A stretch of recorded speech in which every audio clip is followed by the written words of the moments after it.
Today's webinar will be very application-based and focusing in on low sulfidation and high sulfidation deposits. Now, we'll be looking at this specifically from the spectral perspective. Now, if you're not a geologist, that's okay. For all of my non-geologists who are attending today, I hope that you come out of this, learning something about, the geological perspective about all of these different applications. So the outline for today's webinar, we're going to start out with our line of field spectrometers and the use in the field. And then we'll pivot over to an overview of the low and high sulfidation deposits and their spectral signatures. We'll then wrap things up today with a demo of our EasyID mineral identification software as it pertains to this specific application. So these are the 3 different field spectrometers that we offer that are used in the mining industry. Now, these differ in spectral resolution, where the OR Express is our standard spectral resolution instrument. When I say standard, that means that this is the spectral resolution that is accepted in the mining industry. The OR Explorer, which is this orange guy right here, gives you higher spectral resolution than the OR Express, specifically in the visible and near infrared regions. The OR Explorer, which is the yellow instrument, actually has the highest spectral resolution on the market, giving you double the resolution than you'd get with the OR Express. Spectral resolution matters in the mining industry. So the higher the resolution, the better quality data that you're going to get. If you missed my previous webinar on how this technology works and applies, I recommend that you go to our YouTube channel and watch that webinar, because you will get a very good understanding on the background and the use of how these instruments work. I will also be doing a webinar in the future that explains the difference in the data that you get with these 3 different models. So I would keep an eye out for that webinar if you are interested. So when we go into the field, the instrument goes into a backpack. So the only thing that you're physically holding is a contact probe to take your measurements. In the field, the instrument runs off of lithium-ion batteries for approximately 8 hours worth of field work. The 2 style contact probes that we offer for the field differ in spot size. Our standard contact probe has a 10mm spot size in a sapphire window. The 3mm mini probe is fantastic for when you need to really focus in on those key areas of your sample. Both of these probes fit perfectly in a core box or a chip tray and work great in the field on outcrops. We've got a rugged tablet that runs Windows 10 and has a GPS. It displays the mineral spectra using our Darwin acquisition software. So every measurement that you take attaches GPS coordinates so that you can easily create an alteration map. The data is in ASCII format, so that means that you can use this data with any third-party software without the hassle of having to convert the data.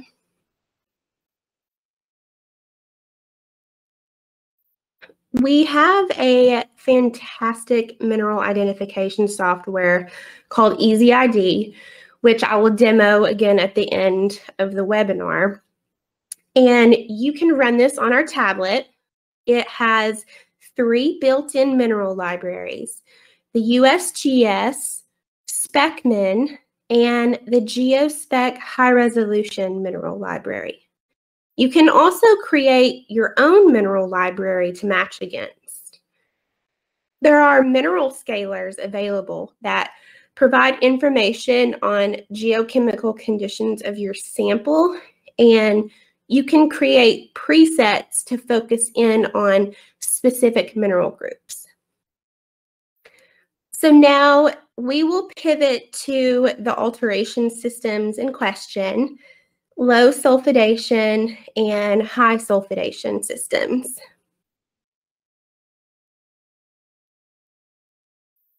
So in order to understand these deposits from the spectral perspective, we must first understand the geology of the different systems and their alteration types. This section will give an introduction to epithermal deposits. We will then look at low sulfidation systems with a brief overview of the geology of the system, reference to a graphic model, and discuss the alteration from the spectral perspective. After that, we'll then focus in on the high sulfidation deposits.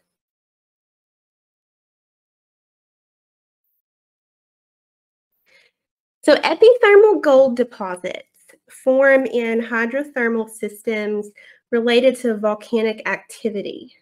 These systems, while active, discharge to the surface as hot springs or fumaroles. Epithermal gold deposits occur largely in volcanoplutonic arcs associated with subduction zones, with ages similar to those of volcanism. The deposits form at shallow depth, less than 1 kilometer, and are hosted mainly by volcanic rocks.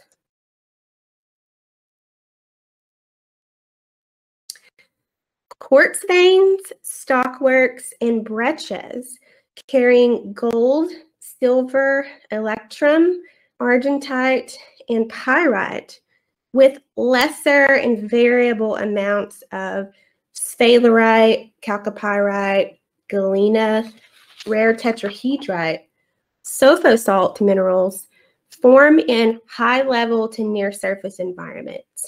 So the ore commonly exhibits open space filling textures and is associated with volcanic-related hydrothermal to geothermal systems.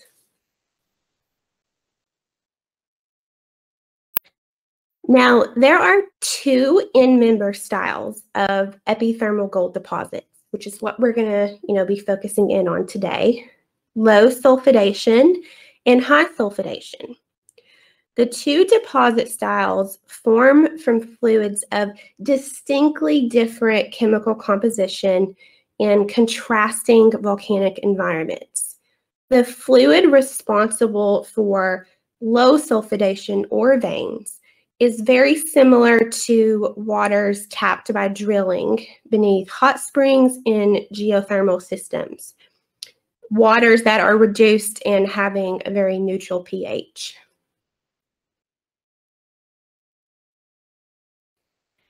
Many hydrothermal minerals are stable over limited temperature and or pH ranges. Mapping the distribution of alteration minerals in areas of epithermal prospects allows the thermal and geochemical zonation to be reconstructed. This leads to a model of hydrology of the extinct hydrothermal system. Now, this is where using a field spectrometer comes into play. Alteration minerals are crucial to distinguish the style of deposit, that being low sulfidation or high sulfidation.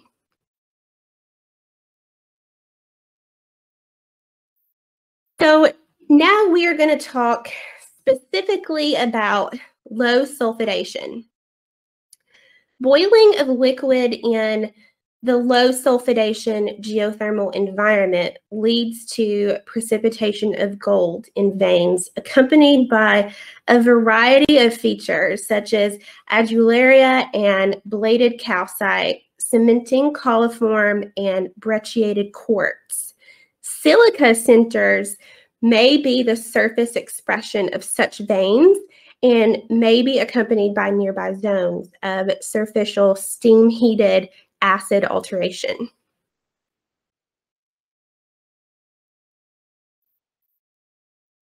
So these deposits form in both subaerial, predominantly felsic volcanic fields in extensional and strike-slip structural regimes, and Argelic arc or continental andesite stratovolcanoes above active subduction zones.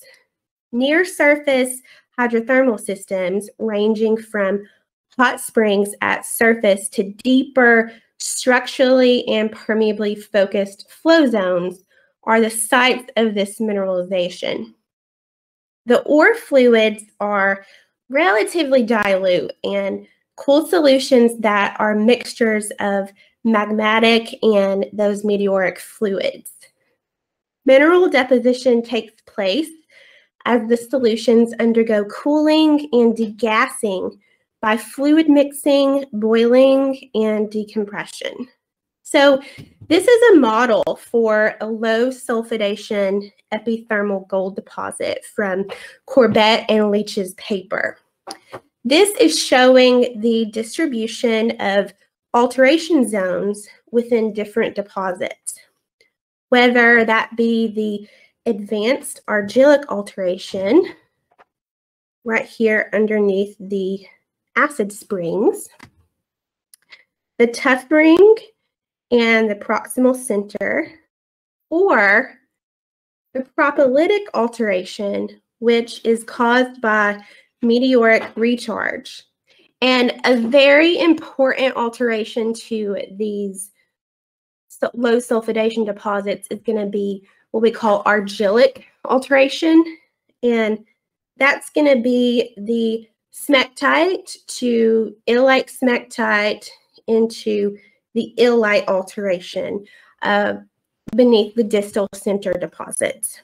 And this is caused by the upflow and the outflow of the groundwater. So, there's a lot of different alterations going on here. So let's talk about those. So these are the alteration types associated with the low sulfidation systems. Silicification is extensive in ores as multiple generations of quartz and chalcedony are common and is accompanied by adularia and calcite. Pervasive silicification in vein envelopes is flanked by that sericite, illite, kaolinite assemblage. Intermediate Argelic alteration is going to be that kaolinite, illite, montmorillonite assemblage. And this forms adjacent to some veins, whereas advanced Argelic alteration is going to be the kaolinite, alunite assemblage. And this may form along the tops of those mineralized zones. Propolytic alteration dominates at depth and peripherally. Now, buddingtonite can also be present.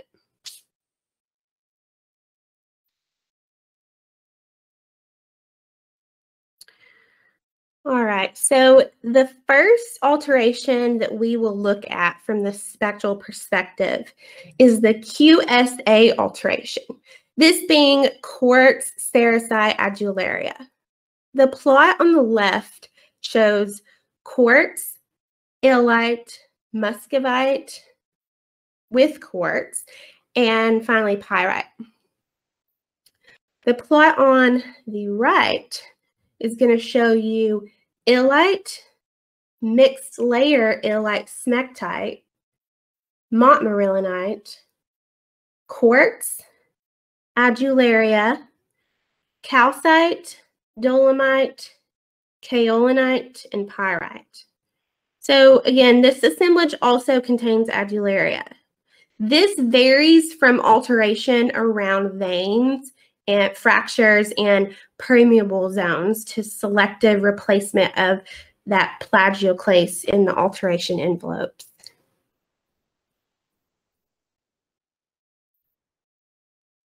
Another type of silicification is shown here in this plot. Syllistic alteration is pervasive replacement of the rock by silica minerals. These minerals include opal, chalcedony, quartz, hematite, and pyrite.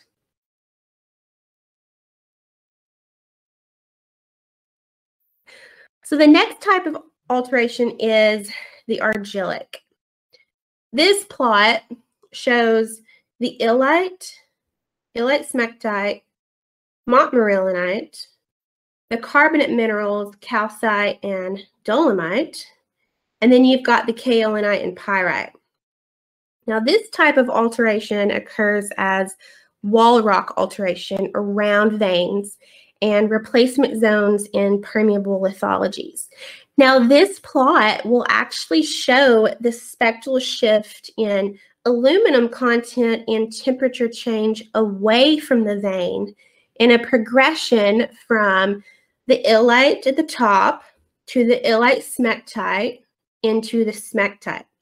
This is why using a field spectrometer is so important to be able to track those changes spectrally. Carbonates are also important in these systems and may reflect the condensation of CO2 from those deeper boiling zones. In these systems is also seen amethyst, quartz pseudomorphs after the calcite, barite, fluorite, and the calcium, magnesium, manganese, and iron carbonate minerals such as rhodochrosite.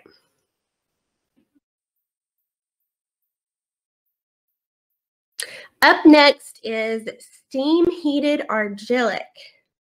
This alteration type is found above the water table and forms a very extensive area. So it's related to the condensation and oxidation of gases. And it's found in geothermal areas with mud pots, fumaroles, and native sulfur. Now, when you're in the field and you're looking at these weathered outcrops, they're often characterized by resistant quartz with plus or minus alunite, what we call ledges, and extensive flanking bleach clay altered zones with supergene alunite, jarosite, and other limonite minerals. So, we're looking at this plot here. You've got that sulfur, the pyrite, chalcedony, opal, and right here is where that bleached clay zone that I was talking about, that kaolinite is, and the supergene alunite with jarosite. Now, remember that the steam-heated argillic is going to form more of a kaolinite-alunite assemblage, whereas the argillic alteration, you'll find more of the kaolinite, illite, montmorillonite assemblages. These kaolinites in particular will have a spectral shift from one another because of the change in temperature. The last type of alteration we'll look at in low sulfidation systems is propolytic alteration. This occurs in the outer zone of alteration around a deposit, and this can have regional extension. The plot here shows the magnesium chloride here at the top, the iron chloride, epidote, illite smectite, zeolite, montmorillonite, and calcite. Now, being able to distinguish the magnesium chloride from the iron chloride is very important in this type of alteration, and very easy to do actually by using the wavelength position based on the shift of the chloride. So we'll actually look at that a little later in EZID.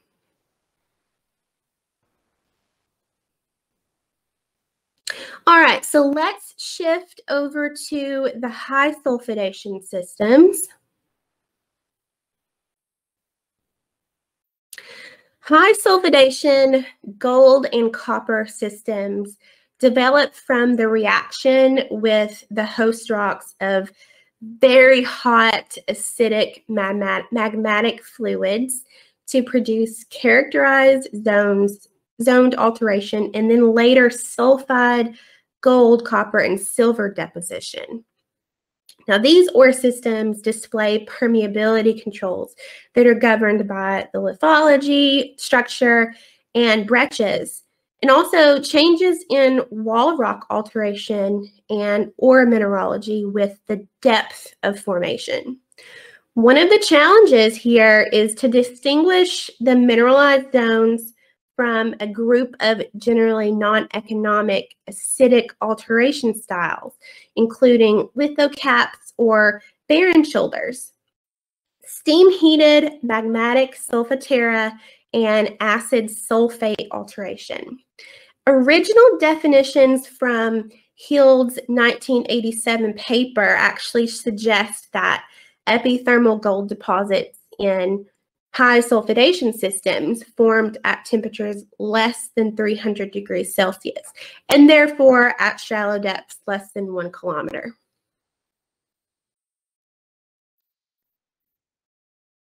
So the term epithermal here is used in field exploration studies to describe gold, silver, and copper deposits formed in magmatic arc environment at shallow depths, most typically above the level of formation of those porphyry copper and gold deposits, typically less than 1 kilometer, although in many instances associated with subvolcanic intrusions.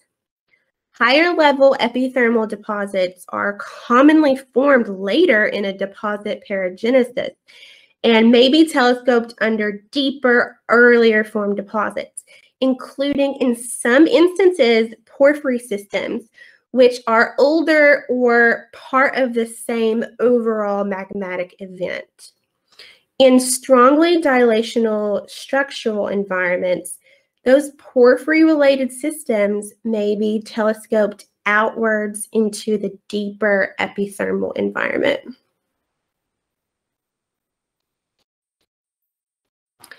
So in brief, high sulfidation deposits develop in settings where volatile-rich magmatic fluids rise to higher crustal levels without significant interaction with the host rocks or groundwaters.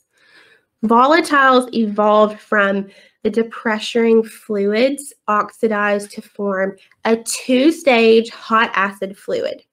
That initial stage of which reacts with the host rocks to produce that characteristic zoned acidic alteration at epithermal crust levels. Now you get a later liquid-dominated fluid phase that deposits sulfides, which are characterized by pyrite with enargite, or the latter's low-temperature polymorph lesonite.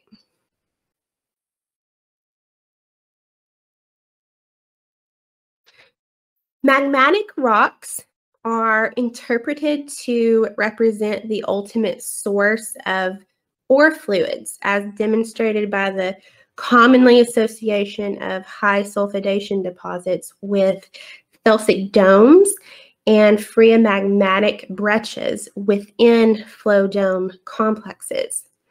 Many high sulfidation deposits display associations with porphyry copper and gold systems of similar ages, or they may even be collapsed upon and form part of the porphyry ores. Fluids responsible for the formation of high sulfidation deposits rarely evolve into gold-rich, lower sulfidation style ores.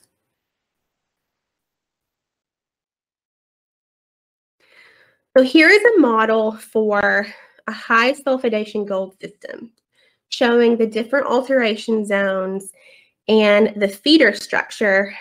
So to point out some of these alterations that we'll see, the advanced Argelic alteration is going to be in this upper region of the system. Now in the core of that zone of the advanced Argillic alteration, you can actually find the vuggy silica type alteration And to add to the complexity of that, silicification adds silica to those vugs. So you've got 3 different types of alteration that can occur in one area. There is a different type of Argillic alteration that can occur. And this is called Argelic to intermediate Argelic. And this alteration is actually found between the Propolytic Alteration and the advanced Argelic zones. It's going to be right in here. And of course, the Propolytic Alteration being that outermost alteration zones. So all of these alteration zones here have different mineral assemblages. Let's take a look at those. So these are the alteration types that are found in high sulfidation systems. To go into a little bit more detail about these, acid alteration contains a suite of minerals formed in low pH conditions like kaolin, dicite, alunite, and pyrophyllite, and may be grouped as styles including barren high sulfidation alteration, which is described as lithocaps or barren shoulders.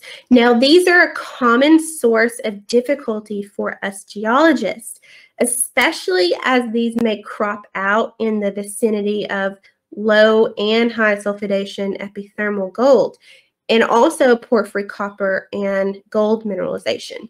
Another big reason why a field spectrometer is so important. Barren shoulders comprise a class of non-mineralized advanced argillic derived from magmatic volatiles venting from those intrusive sources as depth. These alteration zones are characterized by high temperature minerals. Silica characteristically occurs as a massive form rather than vuggy silica, typical of mineralized high sulfidation deposits. Now, those lithocaps may extend to high crustal levels and include additional low temperature argillic alteration and are interpreted to locally conceal epithermal or porphyry mineralization. So those shoulders and lithocaps actually crop out as variably dipping bodies termed ledges. And these are developed by the exploitation of permeable lithologies or dilatant structures. These alteration zones are distinguished from mineralized high sulfidation systems in the field by the lack of vuggy silica and generally coarse-grained and high-temperature layered silicates. The presence of high-temperature alteration minerals such as alunite or corundum is very distinctive. So the ORExpress, ORExplorer, and ORExpert is very useful for the delineation of these alteration zonations and provision vectors towards where the mineralization should occur in ore systems. Let's look at the vuggy silica and silicic alterations. The left plot here shows vuggy silica alteration, where you've got alunite, jarosite, quartz, sulfur, pyrite, and hematite. Now, this alteration type occurs in the structural zones or as replacement bodies in the permeable lithologies, usually in the core of zones of that advanced argillic alteration. This extreme form of acid leaching occurs in the higher level of epithermal deposits, and it is also found in the upper parts of telescoped porphyry systems. The plot on the right shows Syllistic alteration with quartz, chalcedony, alunite, barite, hematite, and pyrite. Silicification adds silica to a vuggy, acid-leached rock and fills the vugs created through intensive leaching. Silicification is very common in these high sulfidation systems. So it can be actually confused with the intense quartz stockwork at the top of some porphyry deposits. Up next is the advanced Argillic Alteration. This plot shows Prophyllite, topaz, zohnite, dickite, alunite, and pyrite. So this alteration type is going to be found in that upper region of a high sulfidation system.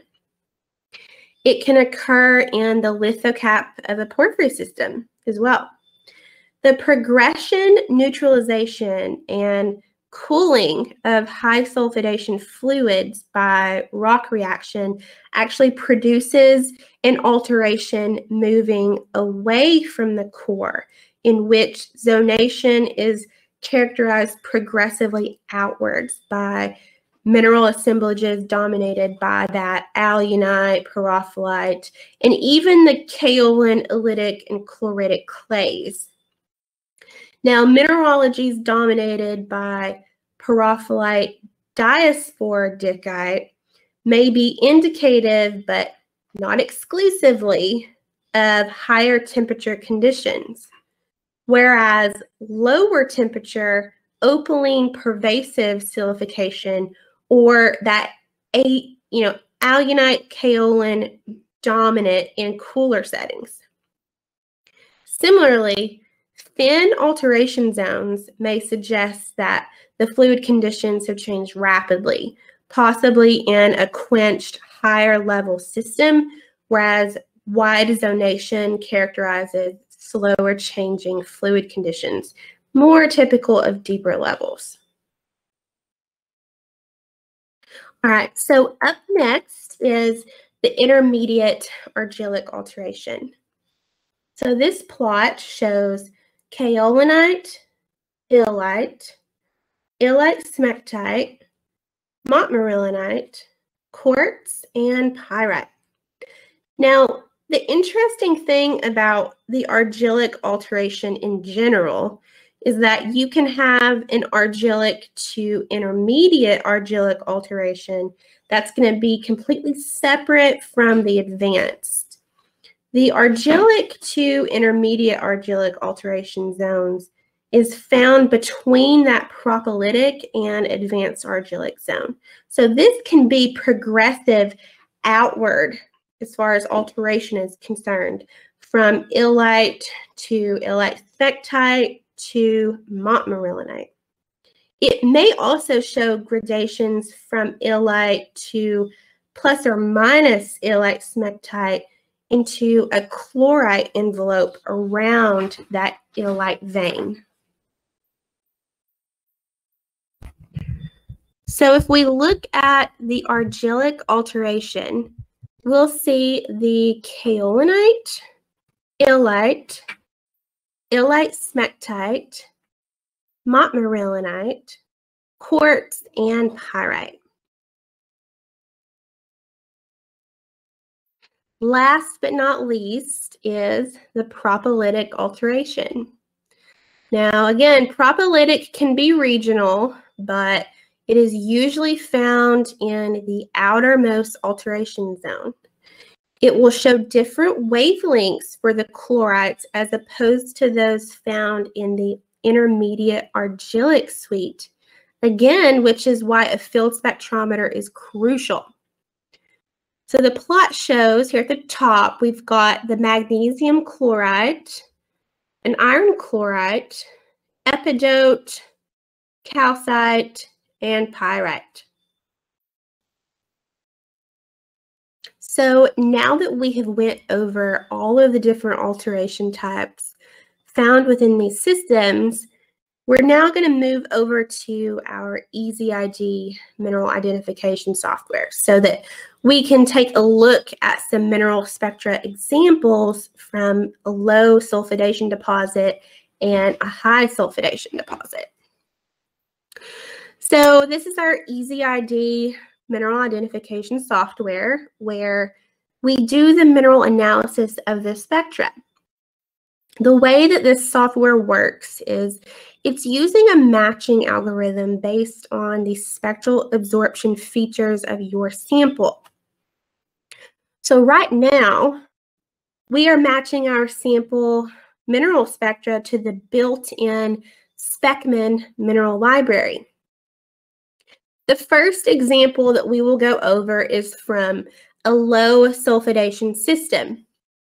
So one of the most important alteration systems that geologists study here is from the Argelic type alteration, where you want to be able to track the spectral shift in the aluminum content and temperature change away from the vein in a progression from the illite to illite smectite into smectite.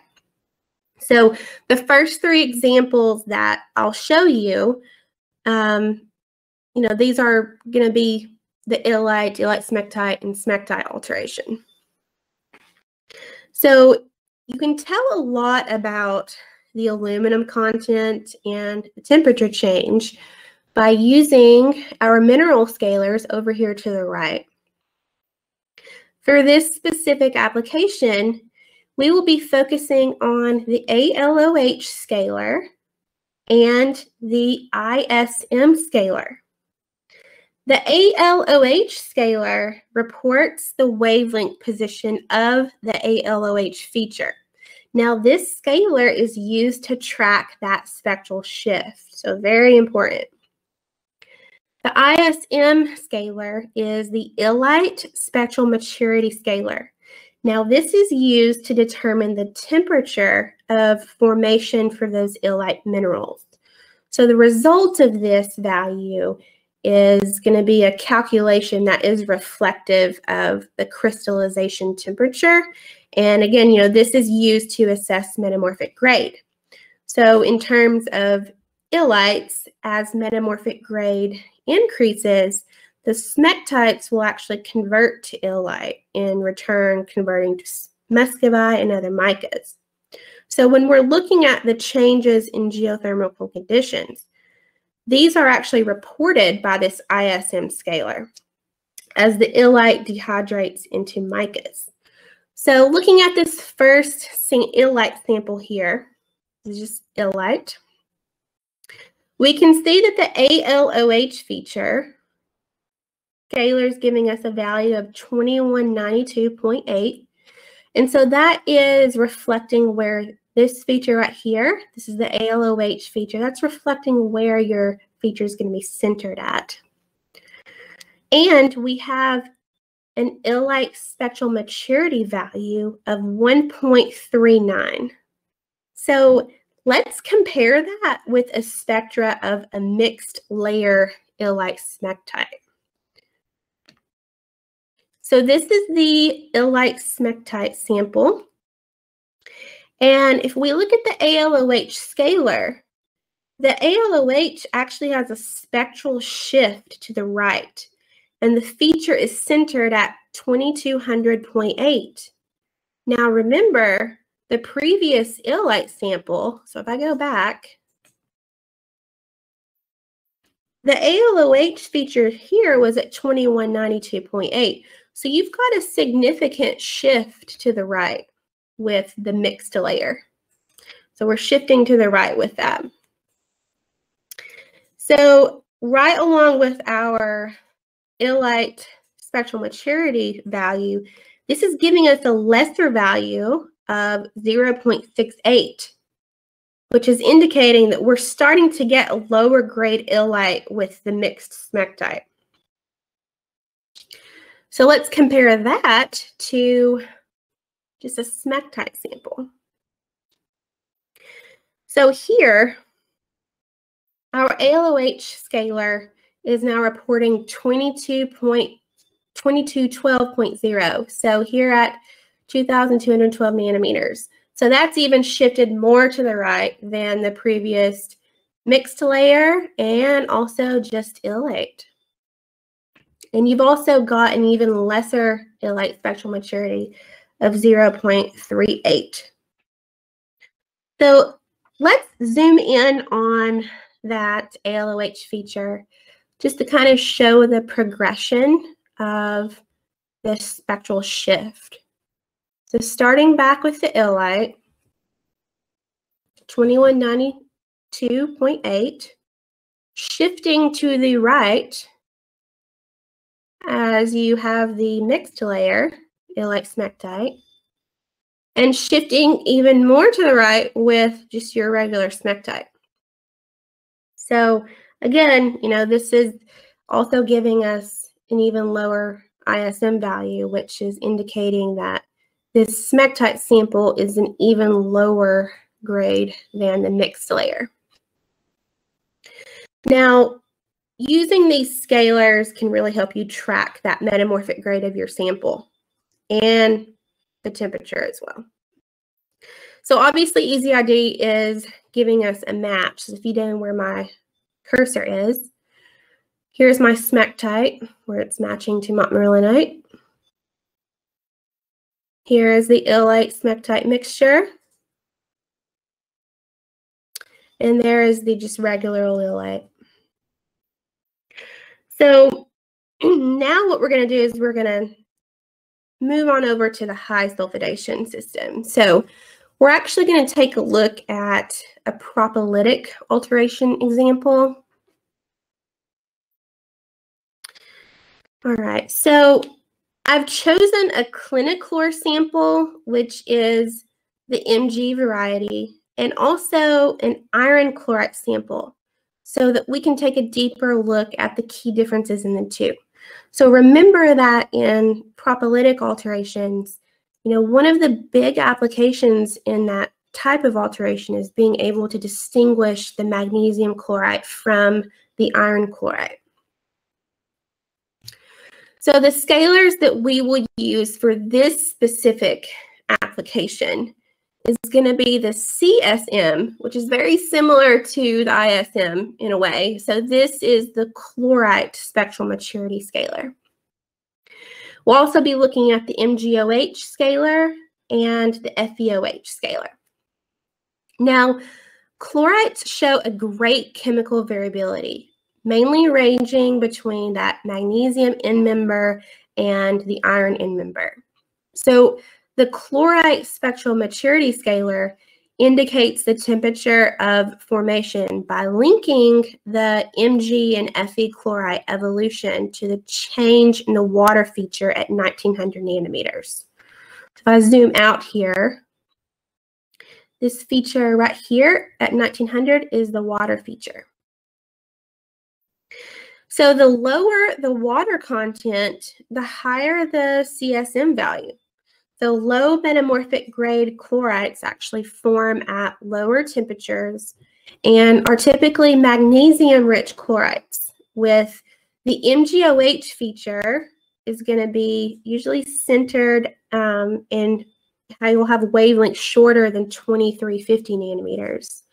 So in this MgOH sample, for example, telling us that the MgOH is reporting at 2325. And the FeOH wavelength is going to be near 2250.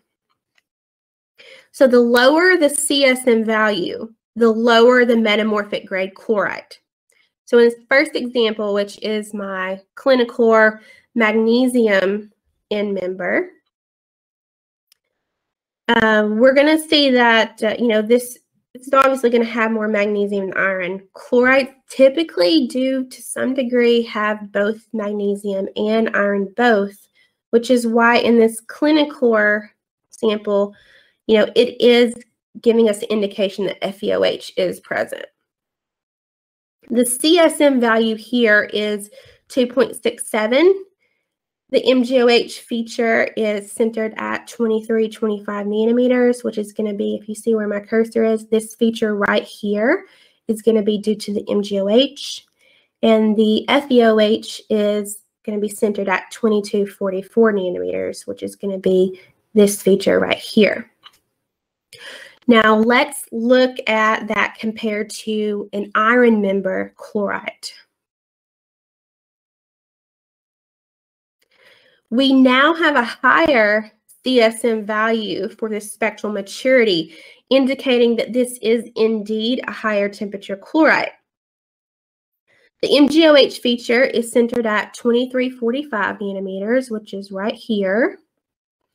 And the FeOH feature is at 2251, which is going to be this absorption feature right here.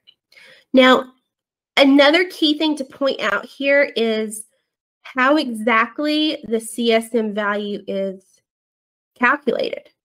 So this is actually mathematically calculated by adding the depth of the MgOH feature to the depth of the FeOH feature and dividing that by the depth of the water feature.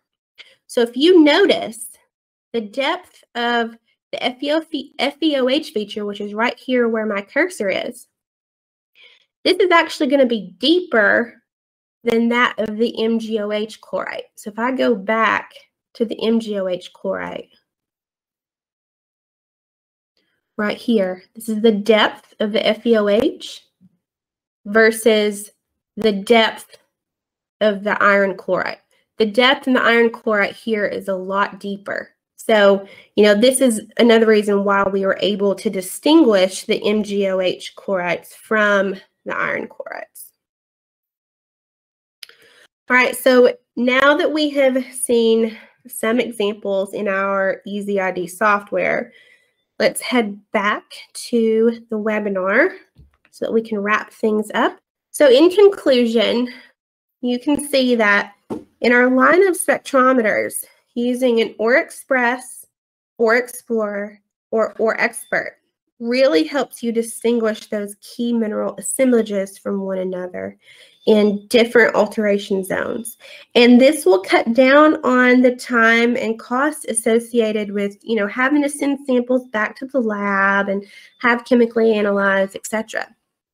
So you get instant data acquisition and mineral identification in about 3 seconds. So very quick. EasyID is also a fantastic software tool to help geologists quickly understand their deposits from the spectral perspective. So if you'd like to reach out to me after this webinar, my email address is listed here, lori.shelton@spectralevolution.com. I would encourage you to visit our YouTube page and watch my first webinar on mineral identification if you missed it. Also, make sure that you are following our LinkedIn page because we post a lot of application notes and also information on upcoming webinars as well.